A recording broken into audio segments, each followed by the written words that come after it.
Okay, so right now, itetest naman natin itong Infinix GT50 Pro using this mag charge nila na nakakalamig naman daw talaga. Well, initial test ko is okay naman talaga siya, nakakalamig naman talaga siya, but there are some rumors na nag-overheat talaga daw siya. So, to be fair sa video na gagawin ko, gagawin natin to outdoor. So, as you can see, dito ako ngayon sa taas, sa second floor namin. Walang hindi ito closed room. So, walang daya na pwede kong gawing aircon or wala rin akong electric fan dito. So, literally ang gagamitin lang natin is yung cooling nito. Okay? So, aasa lang tayo sa temperature ng outdoor sa labas, so, which is mainit ngayon, magtatanghaling tapat na. And then here, tingnan natin kung anong epekto talaga nito sa phone while gaming. Okay? So, mga 2 to 3 games siguro. Isang Call of Duty Mobile, maybe Genshin Impact, and WoW siguro. Hanap ako ng heavy. So, pero mag-start tayo sa Call of Duty Mobile onwards. Let's see kung kamusta ang magiging temperature niya. Okay, start na tayo. Okay? Again, para fair, of course, nasa labas tayo, hindi tayo naka-aircon. Okay? May konting singaw lang tayo ng hangin na natatanggap dito. Nasa terrace po tayo ngayon, and maglalaro tayo using this mag-charge cooler. The current temperature is 34 degrees Celsius. So, mababa pa, di ba? Sa likod, para fair din. 33 and 32 naman dun sa pinaka-coolant niya, yan sa liquid cool niya. Okay? And then sa dito mainit kasi ito yung nagtatrabaho sa mismong fan. Pero syempre hindi natin kailangan isukatin yan kasi nga siya yung nagtatrabaho eh. Ang mahalaga yung phone ang malamig. Alright? Yung phone ang malamig. Phone malamig. Okay, so let's do this. Now, ngayon isasagad natin yung graphics. Hindi natin siya ngayon gagamitin dun sa pa-baby na may low graphics. Isasagad natin siya sa max graphics and max frame rate. Kaya ba ng 144? Hindi, ultra. So i-max lang, parang max lang para mataas lahat ng graphics. So max graphics, max FPS. Confirm? Okay. Battle Royale tayo para masaya. Let's go. Battle Royale na. Again, naka-max settings tayo. From graphics to FPS, hindi natin siya binibaby ngayon. Full performance mode. So hopefully, makakuha tayo ng magandang result sa temperature.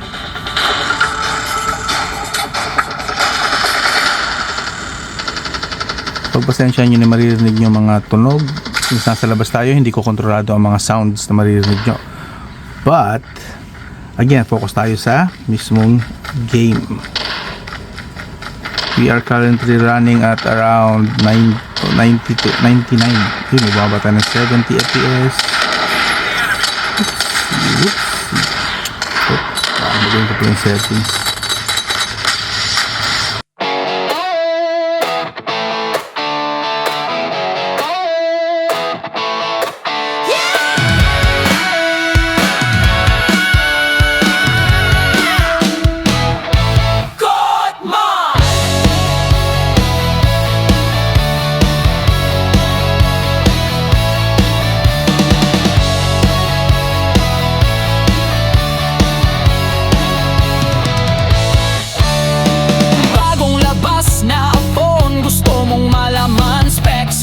Presyo di ka malilito riyan. Sa bawat review, malinaw at totoo. Tech simplified, di ka na maguguluhan bro. Basta smartphone, kami ang bahala. Kahit budget o flagship, lahat may tala. Kotman, yeah, tech na malinaw. Review na malaman, di puro yabang. Kotman, oh, solid ang galawan. Smartphone reviews para sa taong bayan. Tech simplified. May camera test, battery at display, gaming performance, sasabihin ng diretsahan. Hey, walang bias, walang arte, tapat kung magbigay. Kotman ang sagot, pag tech ang usapan ay tunay.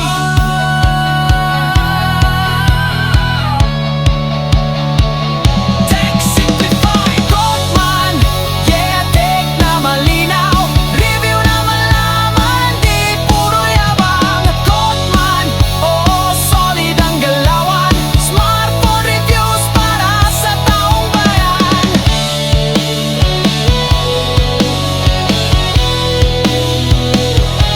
Kotman.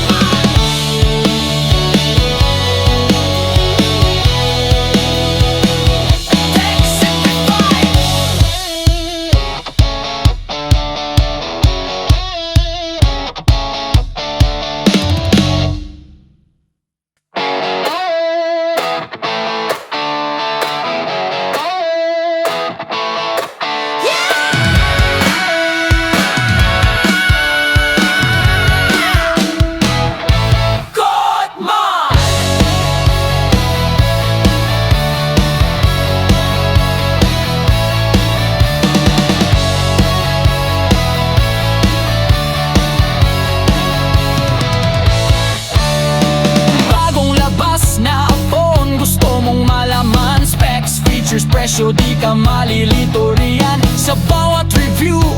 Malinaw at totoo, tech simplified, di ka na maguguluhan bro. Basta smartphone, kami ang bahala. Kahit budget o flagship, lahat may tala. Kotman, yeah, tech na malinaw. Review na malaman, di puro yabang. Kotman, oh, solid ang galawan. Smartphone reviews para sa taong bayan.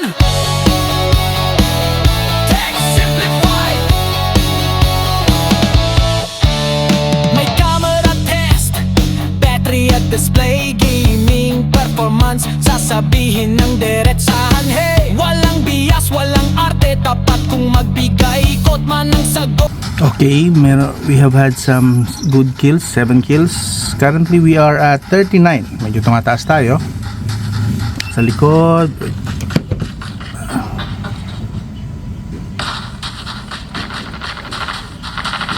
Wait, may kalaban lang tayo, so...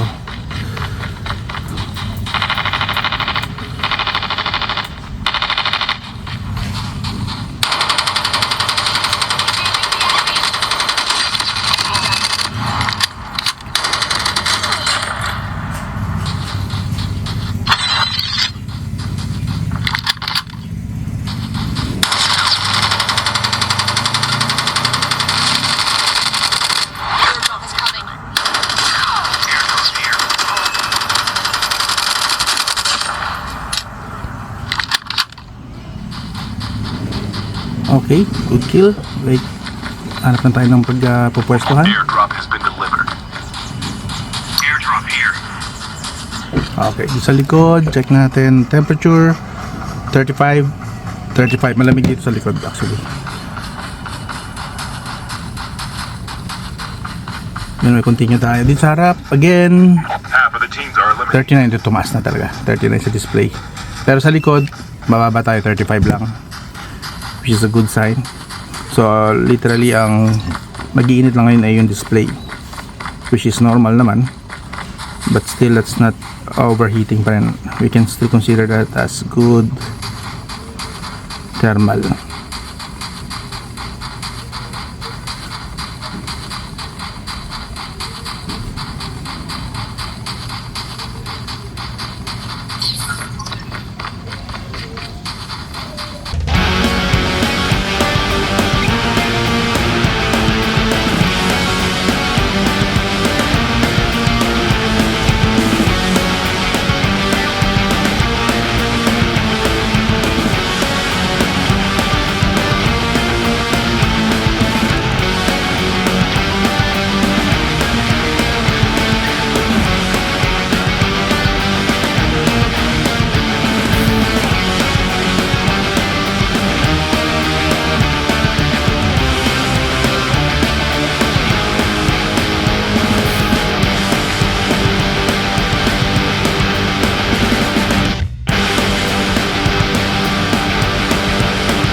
Only 2 teams left. Getting close to victory.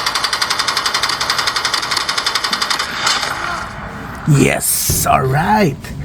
Chicken dinner. Alright. Okay, naka-chicken dinner tayo ngayon. Ilan naman ang price? 39 degrees. Nag-stay na siya sa 39 degrees. Good. 38 naman dito. And sa likod is 35 degrees. Mas malamig of course sa likod kasi nandito yung liquid cooler nila. And of course, we have the fan. Okay? Again, that's just the Call of Duty Mobile. we'll switch naman to Genshin Impact. Let's see. Alam ko Genshin Impact ang pinaka nagiging usual na issue ng mga players kasi nga masyadong heavy yung game ngayon. So, we'll switch to Genshin Impact. Okay. Nope, correction. Wala pala tayong Genshin Impact. Masyadong matagal i-download yun. Eto siguro Where Winds Meet. Pasado na sa inyo siguro to. Pwede na yan. Where Winds Meet, alam ko heavy din to. So, mas heavy to kaysa sa Genshin Impact. Tama po ba? So, dito na lang. Ayoko na i-download yung Genshin Impact. Wala pala rito. Doon pala sa isang phone yon. Dito, Where Winds Meet. Sagad din natin yung settings. Okay? Again, ang temperature, nag-start tayo ng 39. Okay? Continuous tayo again from Call of Duty Mobile. Non-stop po ito para dire-diretso. Para fair. 36 naman tayo dito sa 35, 36. Okay. Mismong fan, cooler. Alam ko init to eh. Nasa 40 yung cooler. But that's normal kasi siya yung nagtatrabaho. Again, sa mismong phone, 35. Let's continue. Okay, settings muna para fair. Asan nga bang settings nito? Settings. Ayun ang settings niya. Graphics. Where is the graphics? Display. Frame rate high. Visual. Ito, visual. Pwede bang itaas ng visual? Visual style Where Winds Meet. Okay naman. Frame rate. Super performance mode. Sagad na natin. Boost. Para mainit talaga siya. Para uminit talaga siya kung kinakailangan painitin. Super performance mode na yun ha. Boosted na. Graphics quality. Sagad din natin sa ultra. Ayan na. Mainit na po. Actually, okay lang ba yun? Kasi mid-range lang naman to. Kasi ultra. Okay? So, naka-ultra na tayo sa graphics. And then, frame rate, medium 25. Ay, gusto ko mas mataas na high.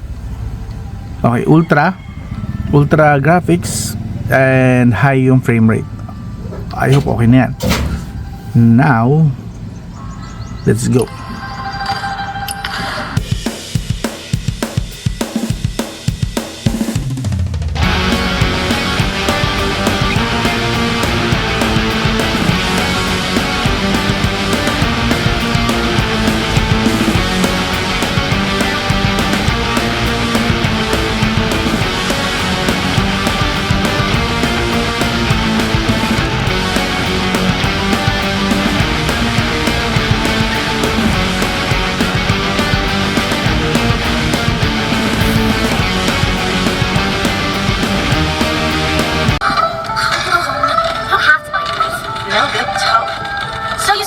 Old shits. No coins, huh? Then let's head home. But having horse looks so fun, and the climate candy smells so good. There are too many nice things. Okay, just go home. What else do you want, Ruby? Pilot candy? Go on, buy it. It's on me. I can afford that much a week. Hooray! Thank you, Uncle Bob. We should be about to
Umindi na tayo ng konti sa 40. 36 pa rin dito and same. Okay. Continue.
Okay, update. After 1 hour, 41 na. Tumataas yung sa screen.